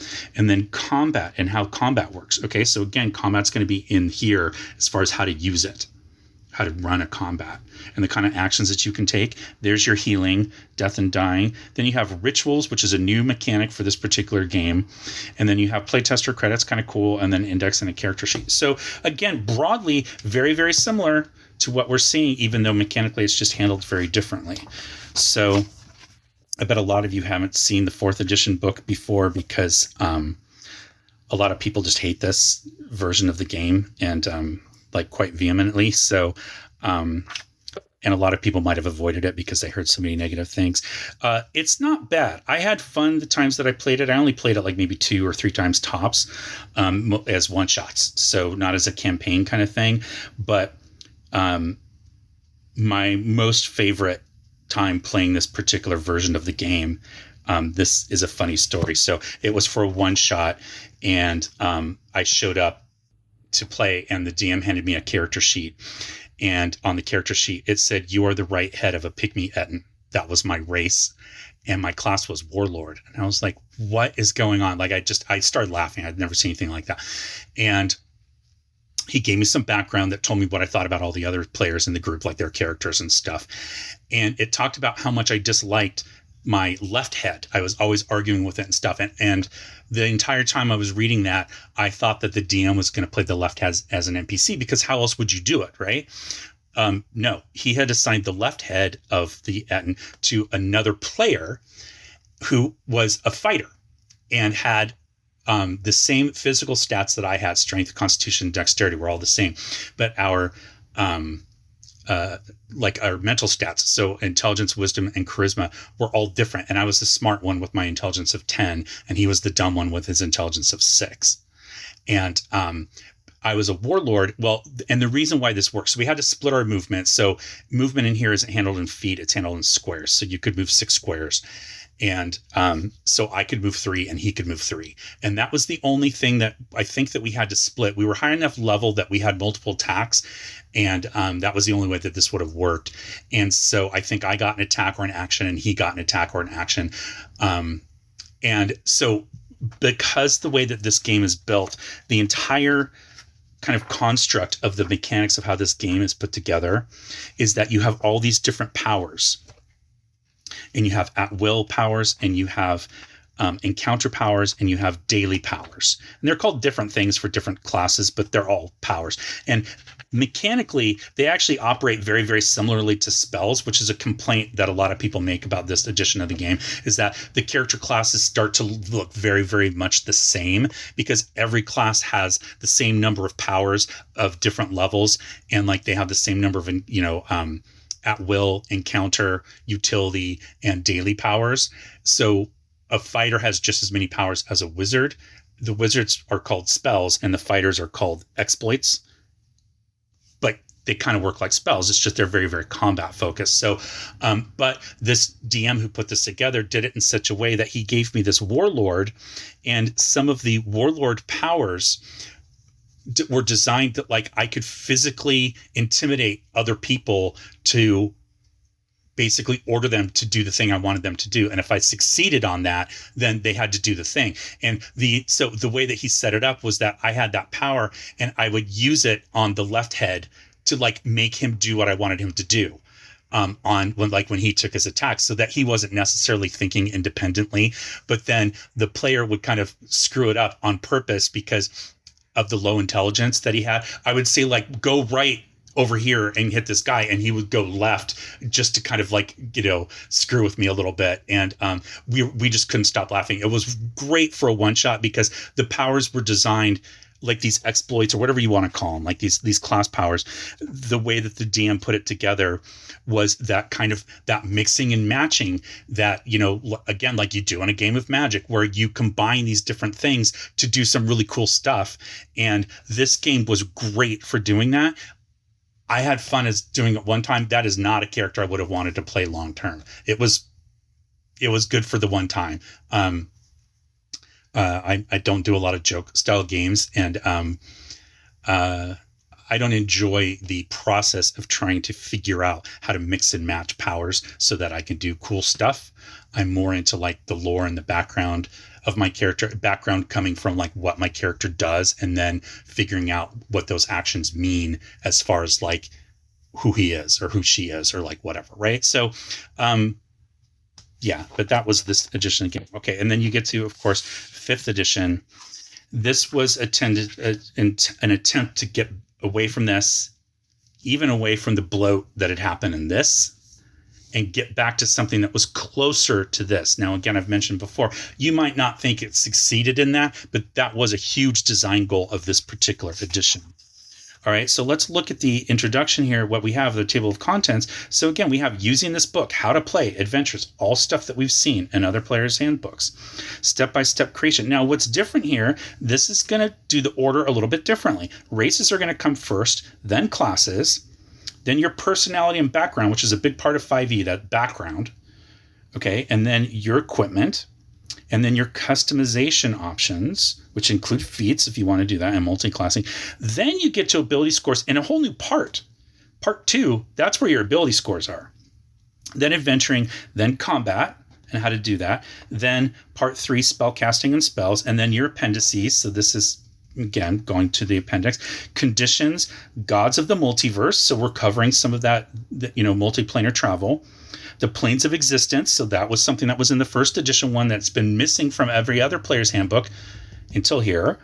Some creature statistics, inspirational reading, which I love that they included that. Now, the inspirational reading in 1st edition was, of course, in the Dungeon Master's Guide, but here they put it in the player's handbook, and I'm glad that they put it in here.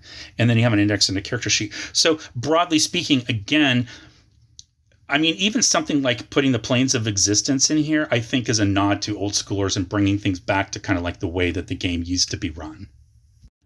So that's going to wrap up our look at the Player's Handbook across all of these different editions, going all the way back to the 1st edition one, of course, and then the original Men in Magic from 1974. So I hope that you enjoyed that and you got something out of this history of looking at these different editions of Players' Handbooks. I have to assume that there are some of you that haven't seen all of these, either some of the early ones or some of the later ones or whatever.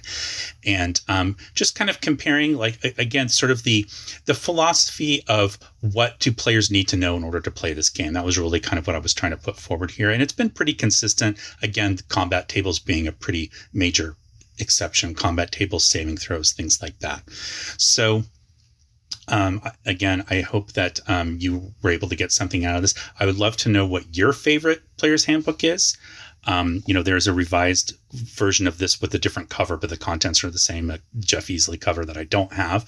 But tell me about what you think of the art, what you think of the, which is your favorite Player's Handbook? Which one do you refer to most often? For me, it would be this one for sure. But I used the 3rd edition of 3.5 a ton during the time when I was running that campaign. So, let me know in the comments what, which one you like. And also let me know in the comments, tell me what some topics are that you want to see me covering. So I'm going to revisit my Dragon Magazine history soon. And when I do those, I really try to focus on what are the key things that we're seeing historically in those magazines that are going to affect the game moving forward. And also the creators. Again, I do try to focus a little bit more on the creators in those.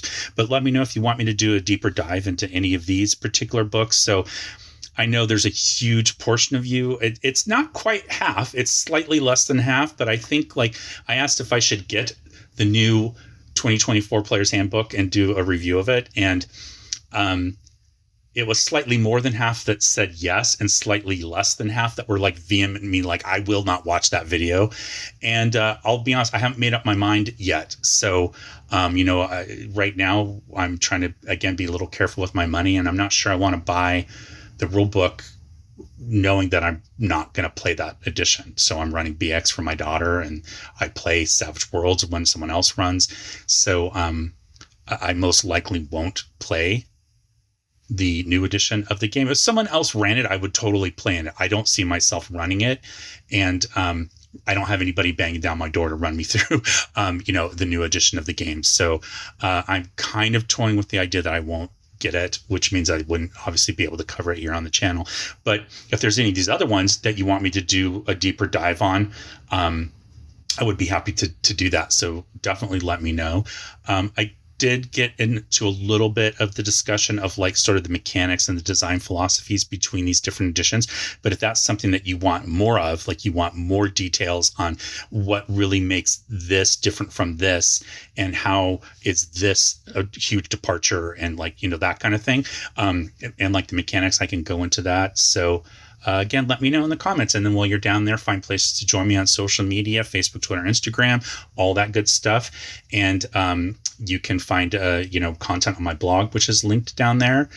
And once again, I do want to thank so much the people who support the channel through not only watching the videos, but a few special folks who, because they have the means, so I don't expect everybody to do this, but if you do have the means and you enjoy the content, want to see me make more, they've become super fans of the channel. That's that little like $sign and a heart that you can see at the top of the video there. And if you have the means to contribute, it really helps a lot. It helps the algorithm also to know that people are interested in the channel. So that's yet one more thing to help push my content forward. So my last few videos have, not performed quite as well. And, it's because with the history, we're getting more and more niche as far as like the kinds of topics that I'm covering. And I understand that.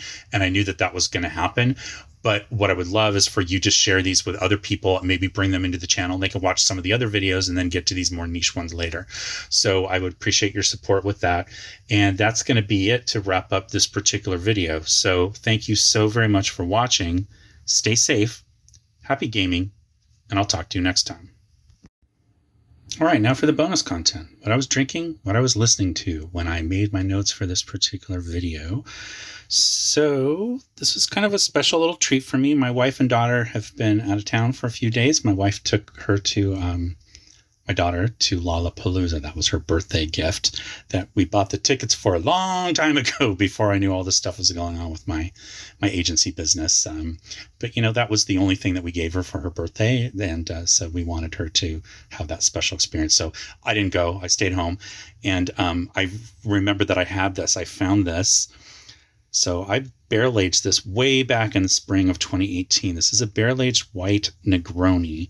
So I actually made this for, at the time, my daughter's elementary school. So I was on their annual fund where they raise money for, things that the school district doesn't cover. And a lot of people would donate stuff from their place of work, like their business. And because I own a boutique ad agency, I didn't have any goods that I could offer.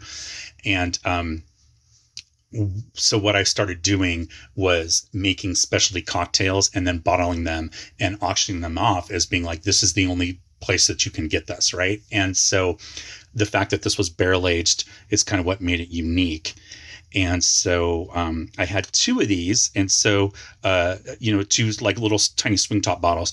And so one of them I auctioned off as is. And then the other one I auctioned off. But I also, after it was in the barrel, I infused it with chai. So it had that kind of like cinnamon sort of tea elements to it. And that was a huge hit. People loved that. And this is what I have left over from the barrel aging that didn't fit in the swing tops. And I take a little nip every now and then. It's getting lower and lower, which is, I guess sad, but it also means I enjoyed it, right? So so I thought I would kind of share this with you guys today. So a white Negroni is... well, if you don't know what a Negroni is a 3 equal parts cocktail of gin, sweet vermouth, and Campari, which is that like bitter red Italian liqueur. And this keeps the 3 equal parts proportions. It is gin, and then it replaces the sweet vermouth with like Blanc vermouth. I used Cocchi Americano, so just because I like the flavor of that. But it swims in that family, right? So it's between a dry and a sweet. So dry would be very clear and very, very it still has a little sweetness to it, but it's dry and then sweet. And then Blanc vermouth is like kind of in between. It's still more on the clear side, but it has a little bit of sweetness to it, more so than the dry. All right. And then it replaces the Campari because, it's white Negroni, so it's not red. It replaces that with either Sailor's Gentian or Suze, which are 2 more like French style aromatic but bitter liqueurs, not quite as bitter as Campari. So this is a lot smoother. And then it's way smoother on top of all that because it was in the barrel. I think this was in there for probably it's like 6 weeks because I'd used the barrel before. The more times you use your barrel, the longer you have to use it each time until at a certain point, it's just not going to impart flavor anymore. But the reason that this is this color, instead of being more like kind of a pale yellow, is because of the barrel aging. So that's where that color's coming from. So this is it. I'm just going to do just a little bit here because I already had some when I was making my notes. I got this nice bottle from my mother-in-law. She found it like at an antique store or something. She thought I would want to use it. So I've got my lemon here. It got a little too much pith when I cut the lemon off, but I didn't want to do another piece. So now I think also this is maybe traditionally with orange, but my orange is in really sad shape. I tried to get a peel off and it wasn't even worth it. So I did lemon, which I do like lemon with this anyway. All right. So cheers, salute, chin chin, all the things. Thanks again for watching. Yeah, so this has been sitting on my bar in this bottle since spring of 2018. So it's definitely oxidized a lot. It's lost a lot of the initial flavor that it had, but it's also mellowed out a lot, which is why it's such a nice sipping drink. I think traditionally white Negroni is served up in a coupe. When I barrel age things, I like to put it on a big rock just to kind of help dilute it a little bit more. It's really smooth. It's very flavorful, just in a different way than it was originally when it came out of the barrel. So the flavors have kind of changed. Anyway, all right. What I was listening to, I know this isn't going to be everybody's cup of tea. I get it. Probably you think it's a kid's record or something like that.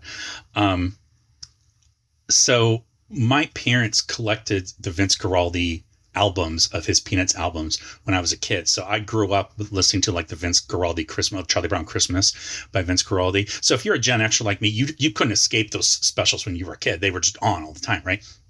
But for like almost 50 years or whatever the case may be, there were really only kind of 3 main albums that you could get. It was the Charlie Brown Christmas one, and then there was the soundtrack to a TV special that was produced but never aired called A Boy Named Charlie Brown, not to be confused with the theatrical movie also called A Boy Named Charlie Brown that was released. There was a television special called A Boy Named Charlie Brown that was intended to be the first appearance of the Peanuts on television, aside from some commercials they did for Ford. And it didn't get picked up, but the music was still around. And a lot of the songs, or a few of the songs from that special, ended up being used for the Charlie Brown Christmas album. And so when that became a thing, the album for this TV special that never aired was released. And then there was another one called Oh Good Grief, which I think I've showed here on the channel before. My friend gave it to me. But there was so much music that was lost. Now, Vince Guaraldi died in 1976, I think it was. So very, very young. And but there was this body of work between 1965 and 1976 where he had scored every Peanut special during that time frame. And there was a lot of them: Halloween and Thanksgiving and Easter and Valentine's and like all this stuff. But for whatever reason, people said like, oh, the original masters are lost, like whatever. So like years ago, they re-released finally, or they not re-released, they released for the first time the It's a Great Pumpkin Charlie Brown, which I was really looking forward to. The problem with it is that it had all the Foley on it, or the sound effects, because they said they'd lost the master tapes. So the only ones that they had left were exactly as you hear the music on TV, with all of the, like I said, all the sound effects. And people were super disappointed by that. Well, during the pandemic, one of the things that the pandemic lockdowns did that's a huge benefit for the music industry in general was that people had a ton of time on their hands. And so there were people that were archiving and cataloging like hundreds of thousands of tapes of albums that have never been cataloged and released. And as part of doing that, I mean, there's like Ella Fitzgerald albums that have been released, like a live concert she did at the Hollywood Bowl that people were aware that she sang there, but nobody had a recording of it. And they found it and released it. And that's what's been happening with the Vince Guaraldi stuff. So last year or the year before, they released the Thanksgiving soundtrack. They did find the Great Pumpkin soundtrack without the Foley. So you can finally get that. It's probably my favorite one. That and Christmas are my two favorites. And then, this one was just released. Now, it was originally released for Record Store Day, and my best friend owns a shop, and I asked him if I could get one, and he usually like just orders what he can. And he got one copy, which he kept for himself, and that's fine. So I wasn't able to get it from that, but I did get this. This is a later release of the same album. It's just not the Record Store Day release, but this was from the special called It Was a Short Summer Charlie Brown, and it's on this fun colored vinyl. And this is, as you saw, this is the indie exclusive. So this is only available at independent record stores. You can't get this at like Target or, Barnes and Noble, or I don't know where people buy records anymore.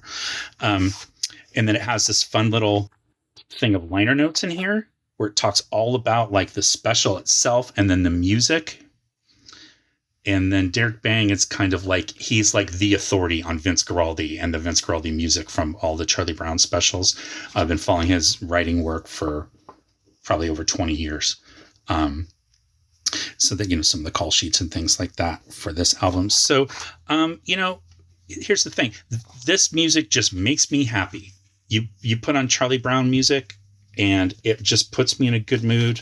I talked last week about Louis Armstrong putting me in a good mood. Well, this does that, or perhaps even more so, because it just reminds me of my childhood when times were simpler. So I really dig this. I'm sure it's probably available on streaming services now. Again, I know it's not everybody's cup of tea, but Vince Guaraldi was a very, very accomplished jazz pianist. They called him Dr. Funk. He had this like funky jazz, very specific way of playing.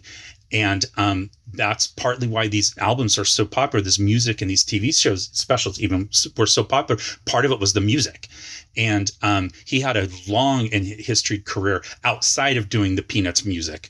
That's also great. And you should check that out as well. But like most people know him for his Peanuts music. And so it's really fun to get a lot of songs on here that like we've just had little clips and stuff before, but like this is the full track. So anyway, that's probably enough about the Charlie Brown album. But I'm hoping that they're going to have more and more of these coming out as time goes on to get, this original music that's been lost for decades. All right. So thanks again so much for watching. If you could check out one of these other videos over here, I would really appreciate it. It helps the channel. And I will talk to you next time. Cheers.